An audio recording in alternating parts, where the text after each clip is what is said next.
Daniel capítulo 2, verso 20.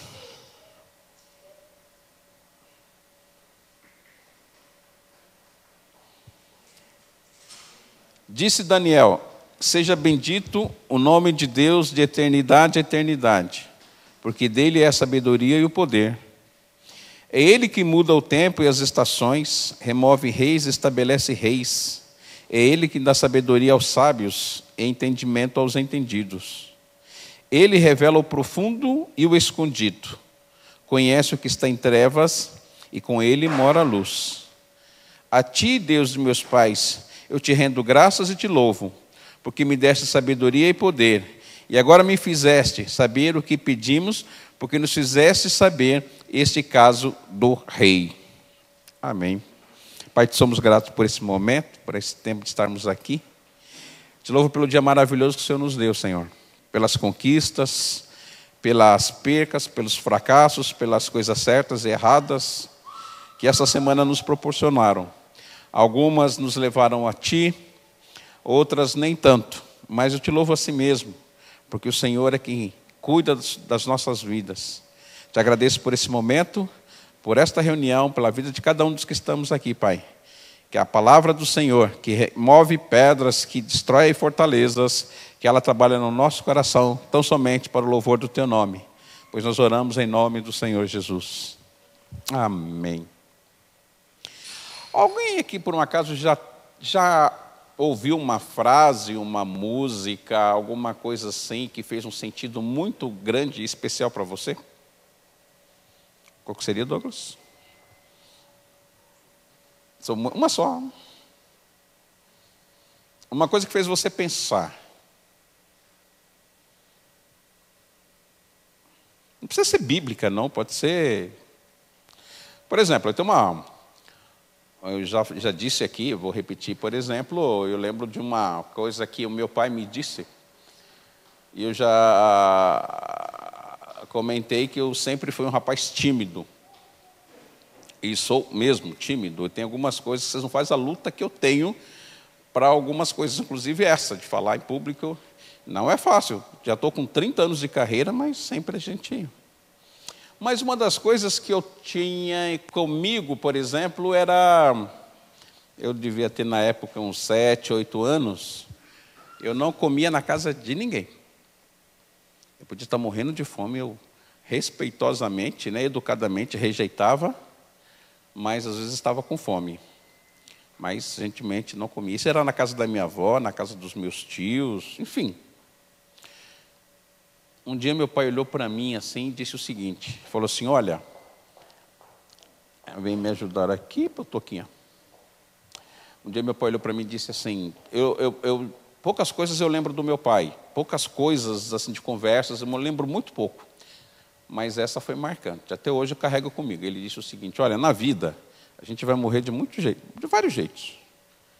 Atropelado, acidentado, cai um avião na sua cabeça, a casa cai sobre você, enfim, você vai morrer de gripe, vai morrer de todo jeito. Mas ele olhou para mim e falou assim: mas não seja besta, não morra de fome. Então, filho, até hoje, quando eu entro, se alguém não oferece, eu peço. Então, isso foi muito assim, deu um start assim, que falei: não, então é agora mesmo, né? Dia seguinte já comecei, né? E até hoje eu estou aí. Alguém tem alguma frase, alguma coisa assim que marcou você? Nossa. Apressado, come cru e quente. Mas marcou você isso? É. Legal. Mais alguém? Mas isso te pegou, essa frase? É. É verdade. Você sabe que no meu serviço eu sou muito assim. Quando eu estou fazendo alguma coisa que eu falo assim: eu acho que isso aqui passa, daqui a pouco quebra lá na frente. Eu tive uma peça, esses dias eu fiz uma peça que eu levei 3 dias para fazer. 3 dias, uma peça só. É O Coração do Oceano. Lembra do filme Titanic? Fiz uma peça igual aquela, né? Só que não daquele pote todo, que a pessoa era pobre, então, em vez de um diamante azul, ele tinha uma iolita. Mas, e para fazer aquela coisa que vai os diamantes em volta, em vez de eu colocar 3 garras, eu coloquei uma só, né? Eu achei que dava para fazer uma canaleta assim, encaixar ali. Não deu certo. Quase que tive que refazer a peça de novo. Mas eu tinha colocado, mas eu achei que 100 vai ficar mais legal. Eu tirei, porque era mais fácil tirar e encostar. Não deu certo. Tive que colocar as garras tudo de novo. Vocês não fazem ideia, eram 64 garras, uma por uma. Do lado, num espaço de 2 milímetros, uma distância da outra. E quando você solda uma, a outra mexe. Então você tem que tomar cuidado para... É um serviço muito bom. Mas é isso aí, preguiçoso. Tem mais alguém? Ô, louco, gente. Fala, menino.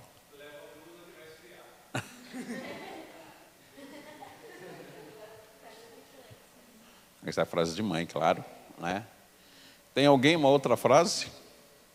Alguma coisa que você fala, puxa vida, essa eu aprendi. Essa frase é da minha sogra. Ela costuma dizer, quem tem tempo, quando alguém fala assim, nossa, fiz um negócio assim tão bonito, ficou lindo, meu avô olhar e fala assim, filho, quem tem tempo, faz colher e borda o cabo. Né? Aquela época de fazer a colher de pau e depois pintava, né? Então, quem tem tempo, borda o cabo. Quem não tem, só faz a colher e passa para frente. Frases de vó.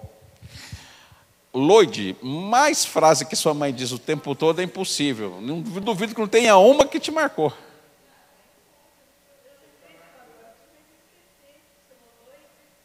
E aí te assustou, você esqueceu. Fez ploc. Agora no desenho animado, faz aquele balãozinho aí.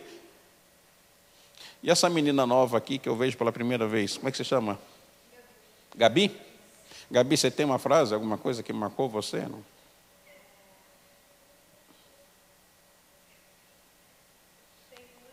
Fala, Loide. Enquanto a Gabi está pensando, fala.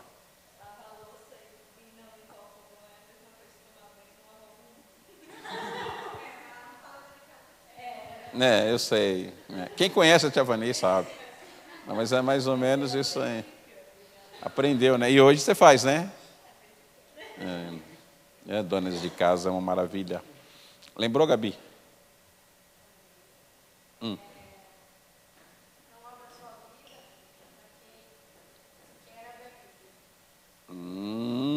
Essa é uma frase boa. Doeu. Mas você era que não abria a Bíblia ou você era que... Eu era que abria a Bíblia, porque não abria a Bíblia. Tá. Muito bom. Isso é interessante. É bom aprender isso. É verdade, é um fato. Pode, claro, de qualquer jeito.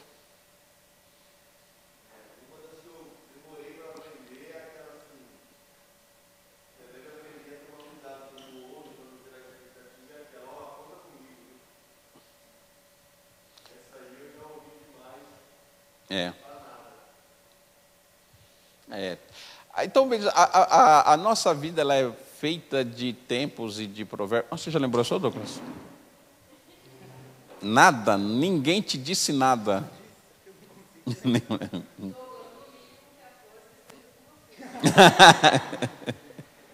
Tá bom.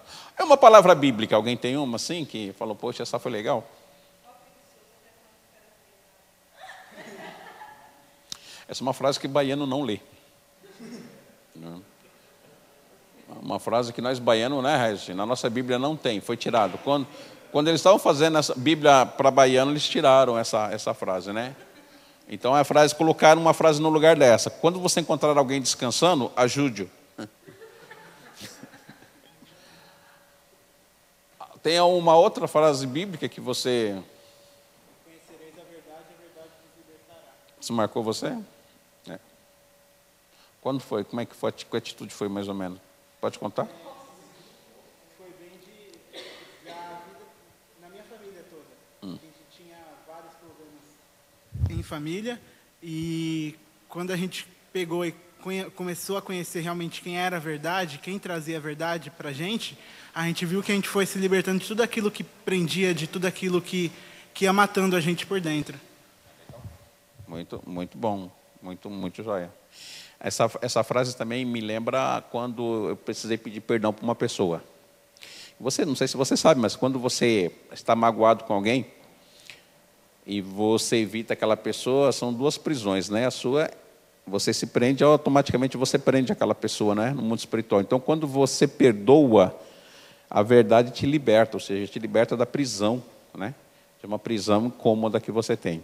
Eu queria passar para vocês algo que eu já preguei, já falamos aqui algumas vezes. Por que eu vou repetir? Porque eu, pelo menos, tenho uma mania que eu só aprendo repetindo.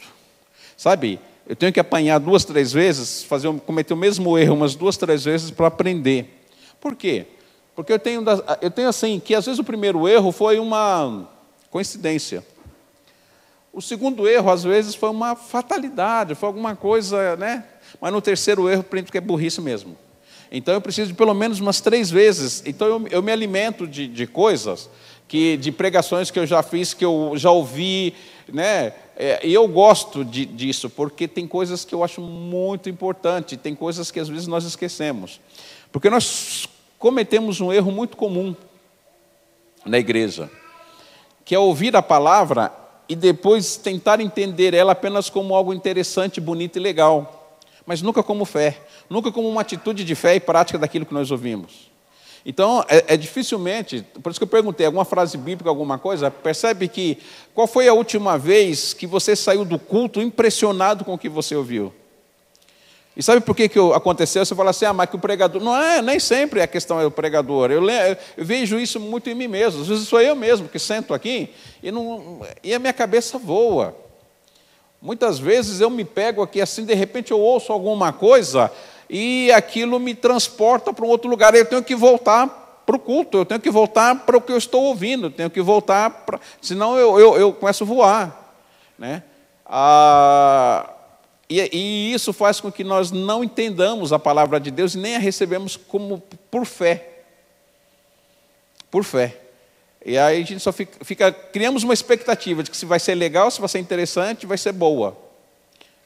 Então, esta palavra, ela apenas... Eu usei esse texto de Daniel para falar de algo que eu já disse aqui, que são as estações, tempos que nós passamos, às vezes, parte da nossa vida. Quem tem aqui mais de 10 anos de idade? Levanta a mão. Então, nós vamos ter altos e baixos nas nossas vidas sempre. Então, eu queria mostrar para vocês que Deus muda as estações, Deus muda o tempo, Deus muitas vezes está inserido nesse momento triste que você está, muitas vezes nesse momento desanimador que você está, nesse momento alegre que você está, muitas vezes tem a mão de Deus aí. Né? E a sua também, Pitoquinha. E para evitarmos algumas coisas, então eu queria falar com você sobre as quatro estações, que nós já falamos aqui. Por favor. Já mostramos isso aqui algumas vezes. Eu aprendi, tem algo que me faz rever por algum tempo, sempre estou ouvindo isso, lendo isso, eu estou sempre repaginando isso, revendo isso, e tentando entender muitas vezes qual é a estação que eu estou, o que eu estou aprendendo, o que ela está trazendo para mim, qual é a novidade. Por quê? Por que isso acontece? Porque o Deus que nós servimos, ele não é um Deus estático. Ele é um Deus de ação, ele move. A Bíblia diz assim, que aquele que está em Cristo... Aí a pergunta é, nova criatura ou foi nova criatura, ou ela é nova criatura? O que é nova criatura? É quando alguém vive em novidade de vida. Às vezes a gente se pega na mesmice, não pega? Aí você pergunta, mas cadê a novidade de vida? Cadê as coisas novas? Se as velhas passaram, então significa que as de ontem devia ter passado. A do mês passado devia ter passado. Mas às vezes ficamos presos a situações passadas e as novidades não acontecem. Então nós não usufruímos disso. Nós temos que entender que quando Deus quer fazer coisas novas em nós, e quando entendemos que Deus quer fazer coisas novas em nós, Ele vai mudar as estações. Ele vai mudar o nosso tempo, Ele vai mudar a nossa situação. Ele vai mexer em nós, Ele vai mexer com os nossos sentimentos, Ele vai mexer com as nossas vidas. Bem ou mal, vai mexer. A primeira estação que a gente sempre fala é primavera, né? O que é primavera? Quando fala a palavra primavera já não soa um negócio bonito? né? Fantasioso, bonito, né? O que te lembra a primavera? Flores. Alguém lembra alguma música de primavera? Pode cantar. É primavera, meu amor, trago essa rosa. Dou R$1 para quem sabe cantar, menos você. Quem canta essa música? Não, essa música é do Tim Maia, isso é velho para burro. Dos anos 70 essa música. Né?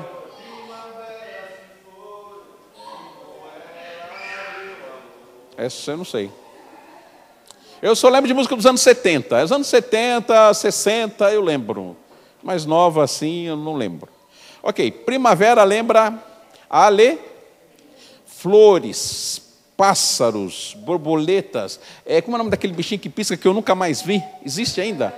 Vagalume. Alguém já viu? Faz anos que eu não vejo um vagalume. Sua casa tem? Onde?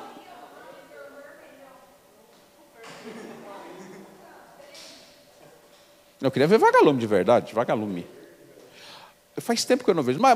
Mas primavera lembra alegria, lembra coisas novas. A primavera é uma estação, é a melhor estação do ano, pelo menos para a maioria, para mim, eu gosto do outono também, mas para a gente falar nem.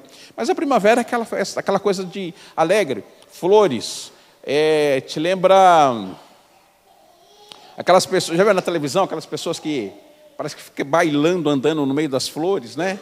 Aquelas moças correndo, aí vem um rapaz e começa a tocar aquela música. Tchan, tchan, tchan, tchan, tchan. Primavera é uma coisa fantástica e é um tempo que todos nós vivemos. É uma época que tudo dá certo. É uma época que você pensa, acontece. É uma época que você faz assim, cai na mão. A primavera, ela nos remete àquela época que tudo é bom, tudo é lindo, tudo é maravilhoso. O novo convertido, quando ele chega na igreja, gente, quando ele está nesse período, todo mundo na igreja para ele é anjo. Ele vê anjo em todo mundo. Ele vê pessoas perfeitas. Fica com uma inveja. Ele fala, eu quero ser que nem o Fabinho, quero ser que nem o... Daqui um dia eu vou perguntar para vocês qual é o nome da minha filha do meio. Vocês não estranham não, tá? Jorjão? Borjão. Eu sabia que não tinha nada a ver com Jorjão. O Borjão. Você é corintiano, Borjão? Não esquece. Não tem inveja não, esquece ele. Mas a primavera é um negócio fantástico. E quando você está bem, está todo mundo bem. Você não consegue ver defeito em ninguém. Nem te mostrando, você não vê. E quando você ouve falar assim, o camarada estrupou e matou 10, você fala assim, coitadinho dele, gente. Coitado, alguma coisa aconteceu para ele estar desse jeito. Você não consegue ver maldade, é primavera. Todo mundo é feliz. Na primavera é beijos e abraços, é uma coisa gostosa, maravilhosa, nós nos sentimos bem. É uma época que muitas coisas descortinam para nós como novidades. Né? E você fica como que está chovendo hambúrguer. No começo só, né? Então, a primavera, ela é uma estação que... Agora, uma coisa que é interessante na primavera é que é o seguinte, você não tem novidades espirituais. Por quê? Porque tudo é fácil. Você ora, acontece, instantaneamente. Você fala, mas como Deus é tão bom, gente. Eu orei pedindo para ele um emprego, hoje de madrugada já tocou a campainha em casa, foram me buscar em casa. Em casa não tinha nada. Eu falei, Senhor, não tem nada em casa, eu estou feliz da vida, mas não tenho o que comer, está uma fartura, farta tudo. De repente parece um caminhão cheio de coisa. Olha, é uma coisa maravilhosa a primavera. Só que a primavera, ela não estimula você tanto a ter essa comunhão maravilhosa com Deus, porque a sua experiência ainda de vida não foi colocada à prova. A existência. Aí você tem alguns momentos muito bons na primavera. Ixi, não dá para me entender nada que está escrito ali. Ok, aquilo que nós já falamos ali. As evidências da existência de Deus, elas são tão simples na época da primavera, que como eu disse aqui, que você canta, mesmo sem saber cantar. Você nem percebe que você é desafinado, você canta. Os outros lá, essa música agora, por exemplo, era muito bonita, mas como eu não... Essa última música que cantaram agora é muito bonita, eu não tinha ouvido ela ainda. E eu estava tentando cantar e tentando ir atrás. É lógico que como quem está aprendendo a cantar, quando você fala a gente fala 2 minutos depois, né? Então você vai pegando... E você fica só ouvindo e tentando decorar a letra, você só pega o final, né? Também, né? Mas é maravilhoso a primavera. A primavera é a época de fazer amizades, do relacionamento legal, das novas amizades, às vezes, abrir a Bíblia, abrir a vida para quem não lê Bíblia. Mas você está bem, às vezes você está começando a comentar, aí você fala de tudo, até que não devia. É primavera. A primavera. Só que Deus muda as estações. Como Deus ele não é estático, cadê? Aí vem o verão. O verão é uma época das suas realizações pessoais. No verão, verão é calor. Verão você já começa a andar mais à vontade, né? O que é bom no verão? O que fala verão, você lembra do quê? Primavera você lembra de flores, né? Verão lembra de praia, ar-condicionado, sorvete, suar, mas é bom. Esses dias eu peguei um pernilongo assim pela asinha dele, fiquei assim, vê o quanto é bom.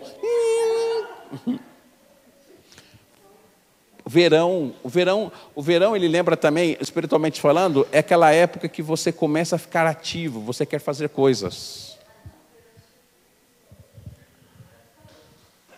Eu estou falando assim, agora passando pelo outro lado, né, da espiritualidade. No verão você quer descobrir coisas novas, você quer fazer, você quer estar ativo, você quer ficar à vontade, mas você quer realizar. Você corre atrás. Aí você vem para o ensaio do louvor, ou você vai se matricular no teatro, você quer ir lá para a Companhia para Sorrir, você quer fazer coisas. Você quer estar envolvido com coisas. Você frequenta as células, você quer evangelizar na praça. E você começa a querer fazer coisas. É bom. O grande problema do verão é que, com o passar do tempo, estas coisas vão criando, vão tomando lugar do que nós chamamos de primeiro amor. Você sabe o que é o primeiro amor? O primeiro amor, muita gente se confunde com a época do novo convertido. Não é isso. O primeiro amor era um amor que, quando você se converte, você tem aquele encanto por Jesus Cristo. Por isso que as coisas acontecem. Você está apaixonada por Ele. Quando você começa a fazer coisas, você começa a trocar Jesus por coisas, por tarefas, por ativismo, por atividades. Se você não toca, se você não canta, se você não vai, se você não pegou, se não trouxeram para você, se não te chamaram, se não te convidaram, aí você já começa a ficar meio azedo. Aí você já não vê mais borboletas, né? Existe, mas ainda são poucas. E esse ativismo que começa a surgir na época do verão, você começa a transferir isso para a sua vida pessoal. Já não é mais Deus agindo na sua vida, é porque você se sente capaz para isso. Domingo nós saímos daqui, fomos com o pastor Rodrigo, fomos almoçar, e a gente estávamos falando muito sobre isso.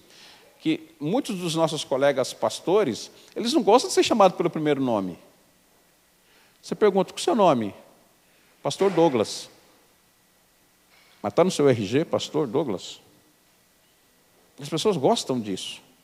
Agora tem uns apóstolos que se você chamar ele de Zé, de Chico, antes era, agora tem que ser apóstolo Chico, apóstolo Zé, apóstolo Manuel, apóstolo sei lá o quê.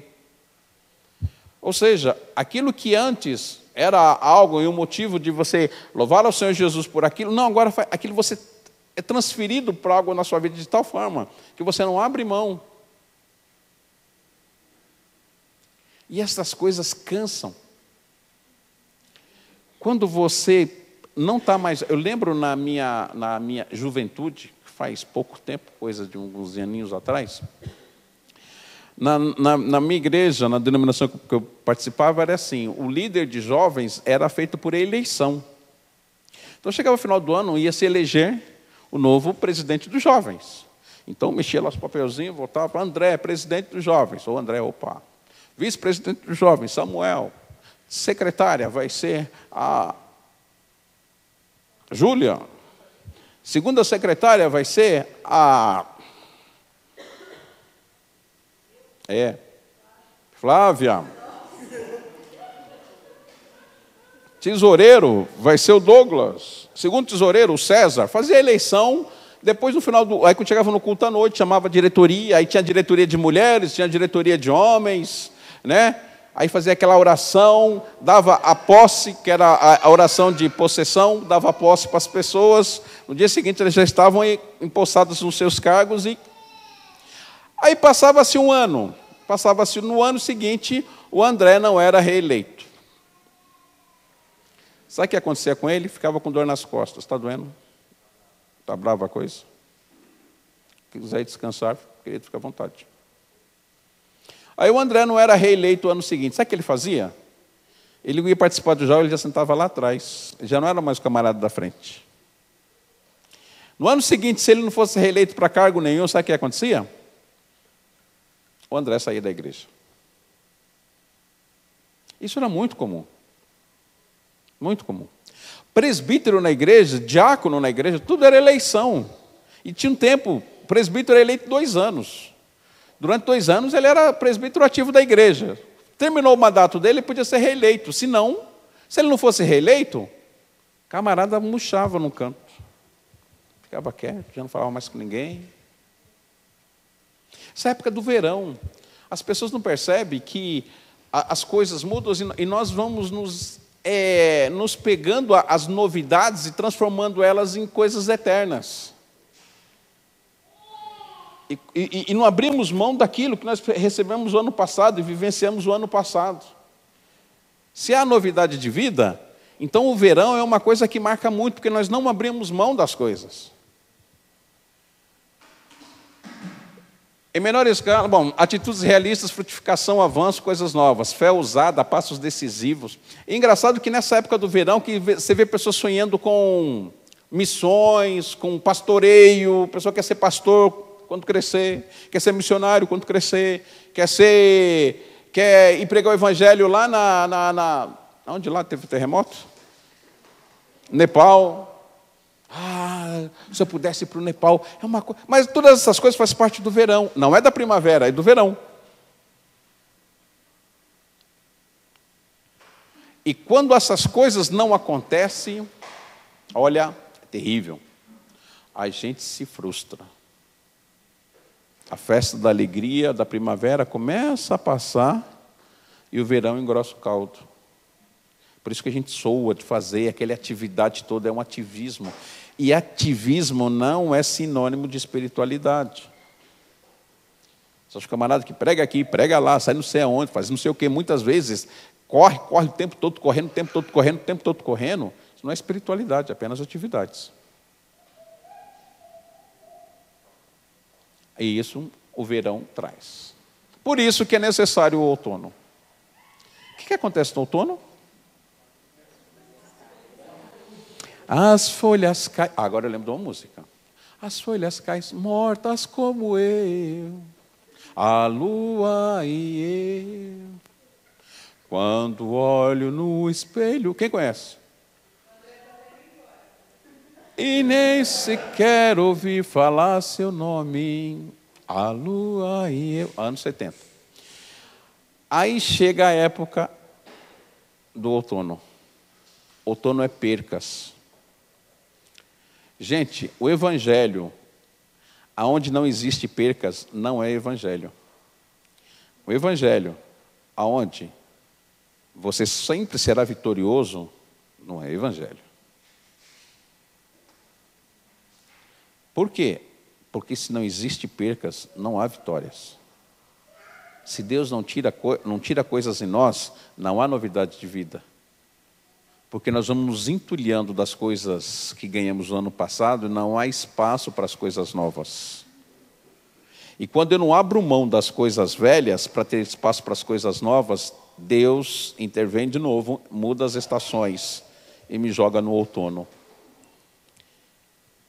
Aí vem um friozinho, a gente começa a se enrolar de frio, vai perdendo as coisas, vai perdendo o ânimo, vai perdendo coragem, vai perdendo não sei o quê.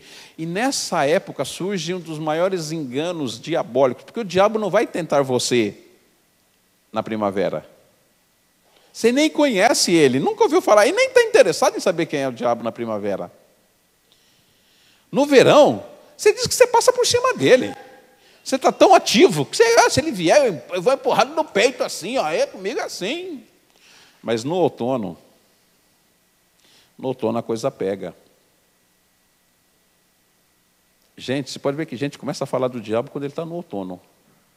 E outra coisa que nós cometemos no engano terrível é que quando nós estamos no outono, nós não entendemos que estamos no outono e começamos a culpar as pessoas por estarmos no outono.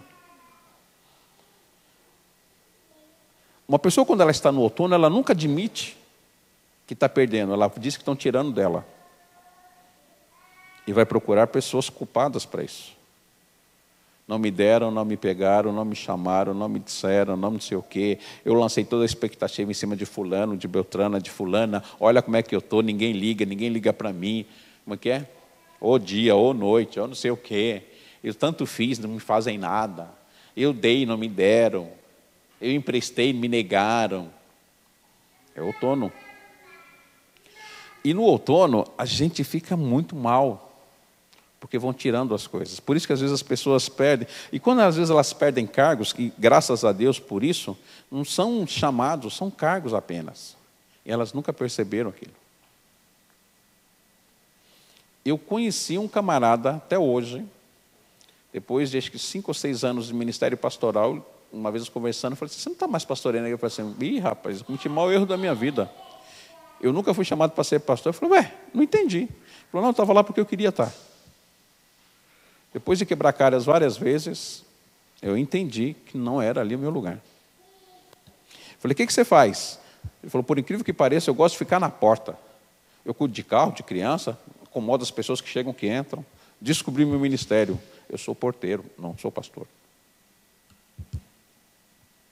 Mas isso foi bem. Mas a maioria de nós culpamos as pessoas por aquilo que estamos perdendo. E você não entende que o que você está passando é um mal necessário. Deus precisa tirar coisas de você. Até aquelas que supostamente Ele te deu. Porque Ele precisa de coisas novas. Ele quer novidades em você. Deus não é estático. Ele quer tirar você do marasmo.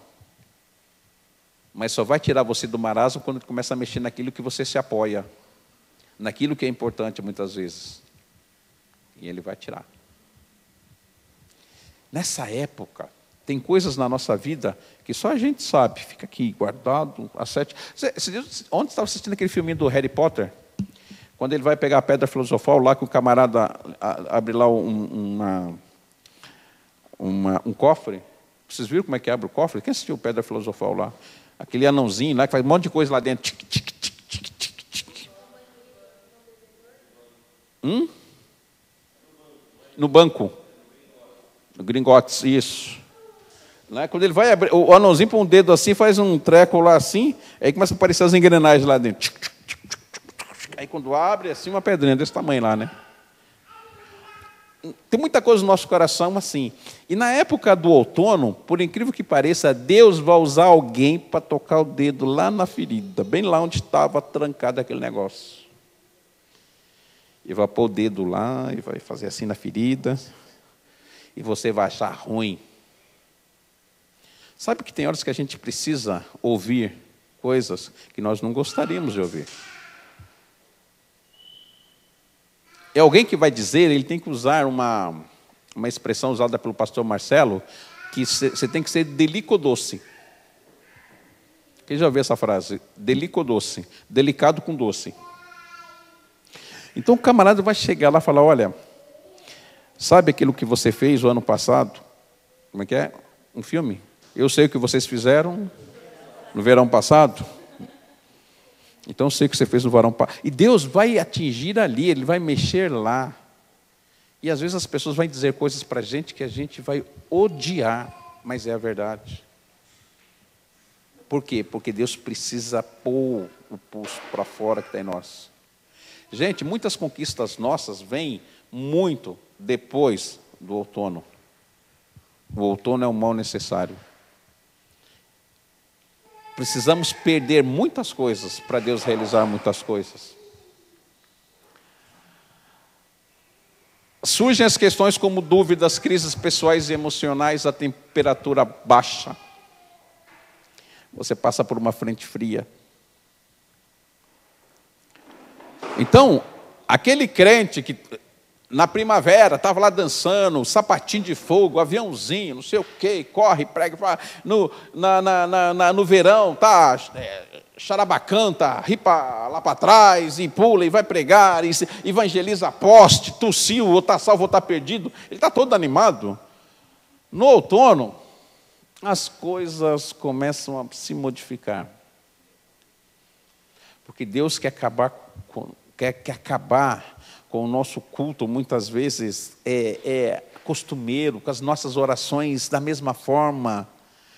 Aquela oração que você faz na hora do almoço, na hora de jantar, na hora de dormir. Ele quer que você mude esse contexto de oração, quer que muda. E aqui não tem época melhor para você ser quem você é. Vocês já se pegaram fazendo oração em público? Quem já fez oração em público? Levanta a mão. Vocês já se pegaram fazendo a mesma oração sozinho? É muito diferente. Em público aqui você diz assim: Pai eterno, Pai amado, nosso Deus, grande é o teu nome, Senhor, Salvador. Deus, queremos te glorificar o teu nome, Pai, glória a Deus. No inverno, por que, Senhor? Por que eu? Por que comigo? Não tinha mais ninguém, não? O senhor não viu? Vai deixar isso acontecer? Vai deixar rolar? É assim que funciona? No inverno, você é você. No outono, você é você. No outono não existem palavras bonitas na oração. Existem palavras do coração que profere. Quando profere? No inverno, no outono, você ouve coisas e pensa outras. É Deus expondo o seu interior. É no outono que nós nos mostramos. Que a primavera foi uma coisa maravilhosa. Mas para você, no outono, vai achar que aquilo foi uma doce ilusão. No verão, toda aquela atividade, no outono você vai dizer que aquilo foi uma perca de tempo. Outono é onde Deus nos testa. É onde Deus faz, então, com que o espaço ocupado por tantas besteiras que nós colocamos no nosso espírito, ele vai expurgar aquilo. Ele tem que tirar. Por isso, no outono, você começa a não dar mais crédito a tudo que você ouve. É no outono que você costuma não dar mais crédito e nem se empolgar com atividades. Você começa a ser meio receoso, duvidoso, duvida do que ouve. Mas isso faz parte. É outono. Deus tira o efeito que evidencia o exterior, da superficialidade, da criancice, da autodefesa e da carnalidade. Isso é muito legal porque a gente... eu não sei vocês, mas eu, pelo menos, quando eu estou sozinho, ou quando... aquela hora eu sou eu. Quando eu canto, quando eu falo, quando eu penso, quando eu reflito. No meio das pessoas é muito comum dar a minha opinião, achar como é que eu expresso. Mas quando eu estou sozinho, nós somos duas pessoas, uma com pessoas e outra só. E Deus faz questão de nos fazer sentirmos só. Você está rodeado de pessoas, mas está só. É dessa época que Deus começa a tirar muitos da evidência exterior que a gente aparenta ser. Né? O diabo pega carona nas evidências negativas. Isso é fato. E elas acontecem no outono. Elas não acontecem no verão nem na primavera, mas no outono. No outono a gente faz umas críticas que nunca tinha feito, e é onde a gente começa a jogar culpa nas pessoas. É engraçado que nessa época do outono, quando o diabo pega carona nas coisas negativas, você quer ver uma coisa? É jogar pessoas contra pessoas. Se existe uma época onde um irmão se levanta contra o outro irmão, é no outono. É no outono que Deus diz assim, que ai daquele irmão que levanta contenda contra os irmãos. É do outono. Porque na primavera isso não existe. Se existe uma época de vigilância nossa, é outono. Por isso que às vezes o silêncio para nós ele é importante e fundamental. E às vezes é bom estar sozinho. Na ótica do outono não há frutos. Não há coisas para se mostrar. Você não precisa se aparecer. Não tem. Mas é para Deus a melhor época de frutificar. Sabe aquela expressão dos galhos secos? Está aí. Se existe uma hora que Deus vê em nós, vê assim, né? Ele sabe, mas usando uma expressão mais, né, antropológica. Se existe uma hora que Deus vê em nós uma razão para sermos bons em alguma coisa, é nessa época.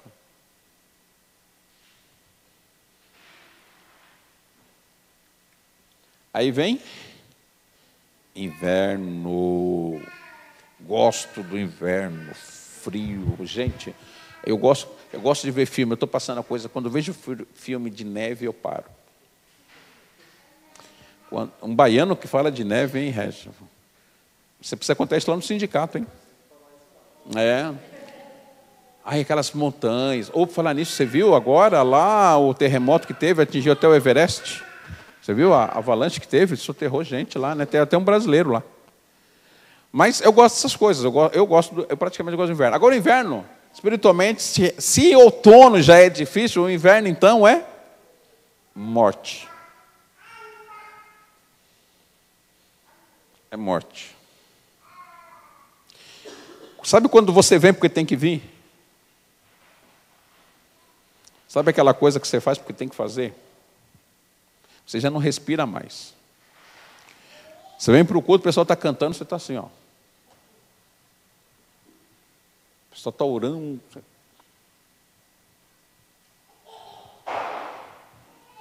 Você não consegue expressar. Bíblia, então. Vou dizer uma coisa para vocês. Não existe ressurreição sem que antes não haja morte.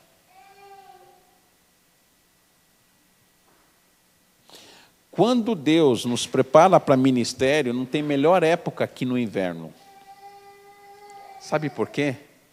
É no inverno que eu fico imaginando que foi lá no inverno, próximo dele, que Abacuque fez aquela oração. Ainda que não haja fruto na vide. Ninguém passou um inverno tão lascado quanto Jó. Você pensa que era fácil no inverno um camarada dizer, como é que é a expressão de Jó? Mas eu sei que o meu Redentor vive. Era a única coisa que sobrava para ele, não tinha mais nada. Literalmente não tinha nada. Tinha perdido a esposa, tinha perdido os filhos, tinha perdido a casa, tinha perdido os bens, tinha perdido a saúde. A única coisa que sobrava em Jó era uma parca esperança. Quando você está morrendo é assim. Você tem o último suspiro de vida. Mas se não há morte, não há ressurreição. Você tinha força, agora já não tem mais. É uma estação sem resposta. Nada te motiva. Nada te alegra. Esgotamento. O que é esgotamento? É quando acaba aquilo que você tinha, esgotou, acabou. Se tinha fé, foi. Se tinha esperança, foi. Aliás, a esperança não. A esperança é a única coisa que resta para o defunto no inverno espiritual. Ele não tem fé. Você fala para um camarada orar no inverno, ele olha para você e fala, orar? Camarada, Deus não me ouve. Você assistiu aquele filme...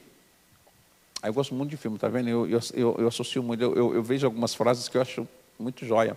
Do Mel Gibson, que tem uns extraterrestres. Ele era padre, aí a mulher dele morre.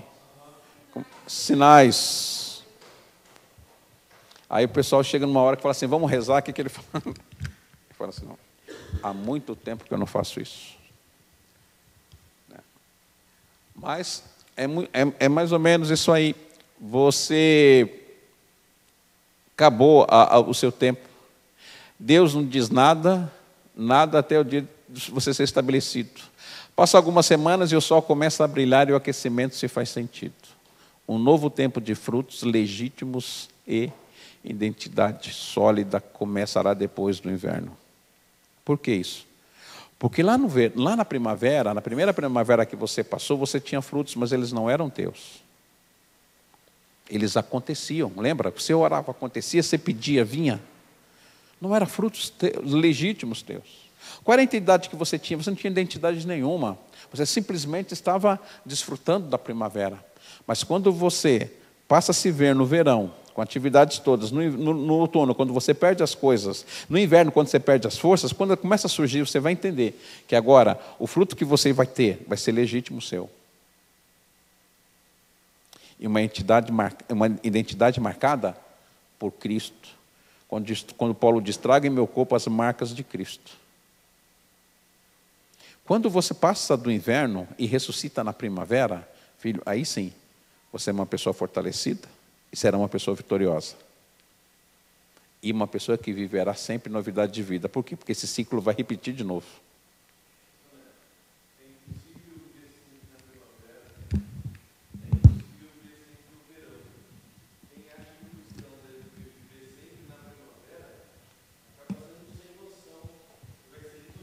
Vai ser infantil, por isso que a maturidade espiritual, ou a maturidade como um todo, ele vai ocorrer quando você passa por etapas de vida, isso naturalmente falando.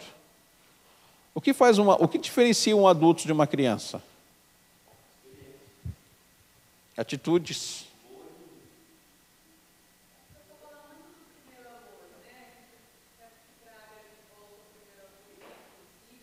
Não, o primeiro amor, volto a dizer, quem é o primeiro amor? O primeiro amor era Jesus Cristo.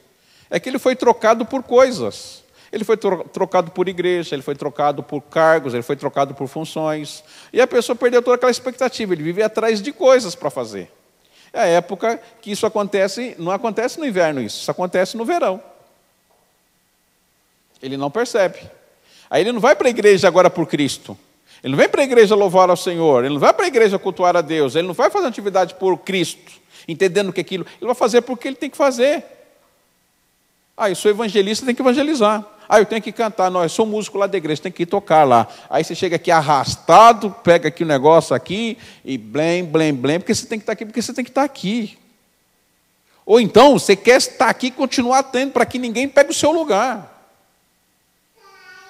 Então, essa pessoa, quando se fala em Jesus Cristo, ele vai orar, mas as funções dele serão muito mais importantes que Cristo. Já não há mais Cristo que vive em mim, as funções vivem em mim, a atividade vive em mim.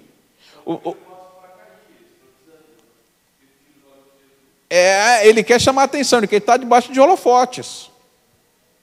Seja ele qual for, de que forma for. Quer ser reconhecido. Então, o amor dele, o amor de Cristo, aquele amor da primavera, passa no verão.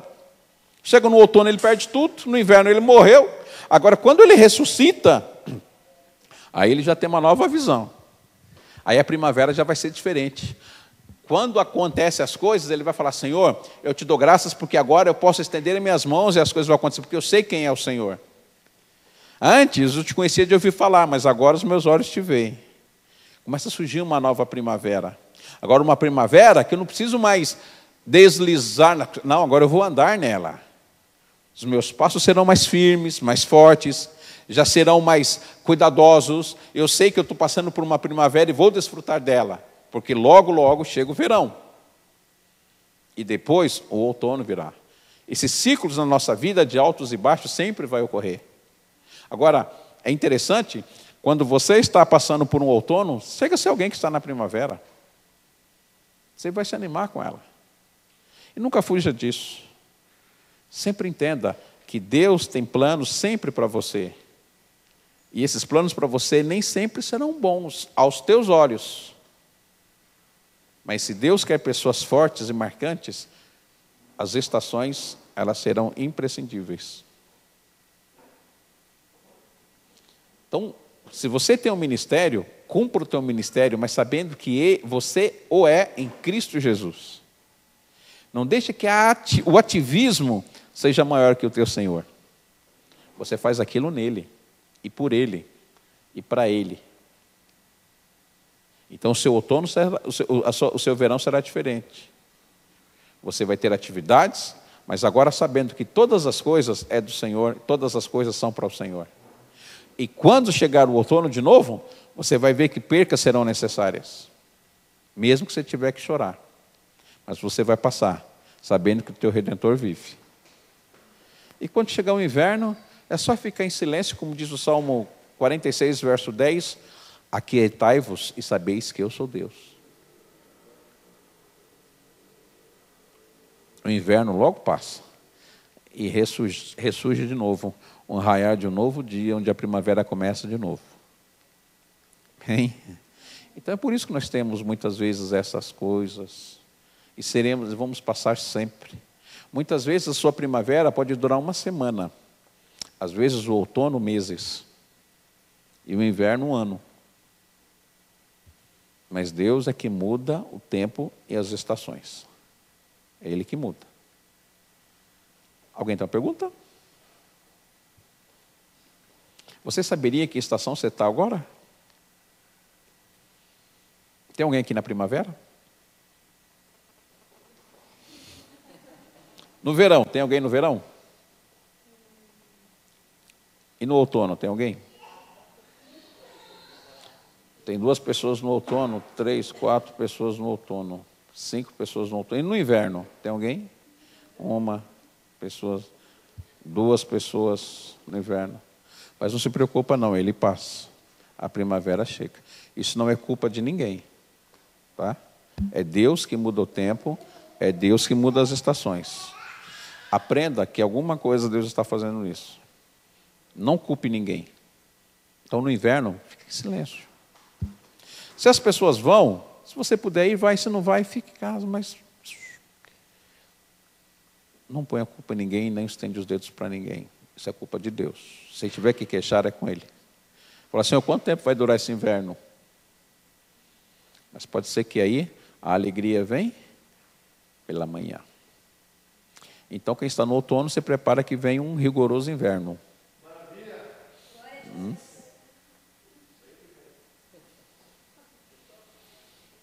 Amém. Certo, Gabi? Ok. Alguém que está mais no outono? Além da Flávia, de Linhos, César? 4 aqui. Ali também no outono. Então, essa época que vocês estão perdendo coisas, não esquenta a cabeça, não. Isso vai acontecer, viu? E vai perder. É aquela época do, sabe como é que diz aí? Como é que é? Quando dá um monte de coisa errada, não sei o que, é besteira, como é que é? Tem uma frase muito comum aí, pouca porcaria, como é que é? Besteira, como é que é? Tem uma frase aí, como é que é? Não lembro. Desgraça pouco é besteira.